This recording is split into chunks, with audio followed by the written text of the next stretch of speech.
Hello' everyone, মোৰ চেনেললৈ আপোনালোকক সকলোকে স্বাগতম জনাইছোঁ। আৰু আজি আপোনালোকলৈ এটা খুতুৰা শাকৰ লগত মাছৰ আঞ্জাৰ ৰেচিপি লৈ আহিছোঁ। আপোনালোকে নিশ্চয় খাইছেই চাগে এই আঞ্জাখন। তাৰ কাৰণে প্ৰথমতে খুতুৰা শাকখিনি ভালকৈ ধুই কাটি লৈছোঁ আৰু মাছকেইটাও বাছি লৈছোঁ। মই ইয়াতে গৰৈ মাছ লৈছোঁ, আপোনালোকে বেলেগ মাছো ব্যৱহাৰ কৰিব পাৰে। এতিয়া মাছখিনি নিমখ হালধি দি মেৰিনেট কৰি প্ৰথমতে ফ্ৰাই কৰি ল'ম।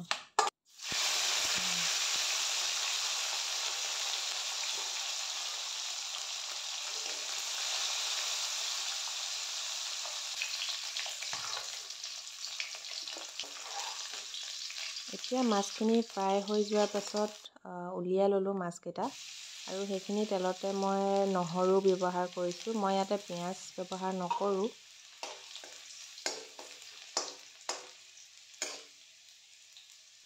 এতিয়া ইয়াতে খুতুৰা শাকখিনি দি দিছোঁ। সেইখিনি ভালদৰে ভাজি ল'ম এতিয়া।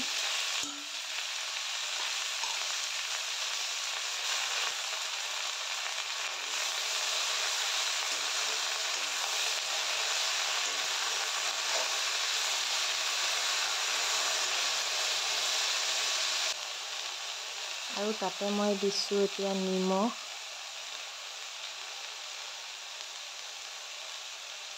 হালধি আৰু এটা কাটি লোৱা বিলাহী দি দিছোঁ। আপোনালোকে বিলাহী সলনি ঔটেঙাও ব্যৱহাৰ কৰিব পাৰে ইয়াতে। এতিয়া এইখিনি ভালদৰে অকণমান সময় ভাজি ল'ব লাগিব। আৰু এতিয়া ঢাকন মাৰি এইখিনি আমি ল' ফ্লেমত অকণমান সময় সিজাম। আৰু এতিয়া হেতাখনেৰে বিলাহীখিনি এনেকৈ অকণমান গুড়া কৰি দিছোঁ। তাৰ পাছতে ইয়াতে আমি দিম গৰম পানী। গৰম পানী দি উতল অহাৰ পাছত আমি ইয়াতে ফ্ৰাই মাছকেইটাও দি দিম।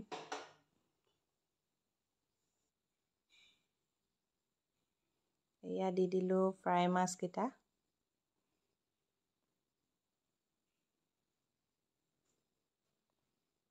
এতিয়া এইখিনি আমি ল' ফ্লেমত 15 পৰা 20 মিনিট সময় আমি উতলাব লাগিব।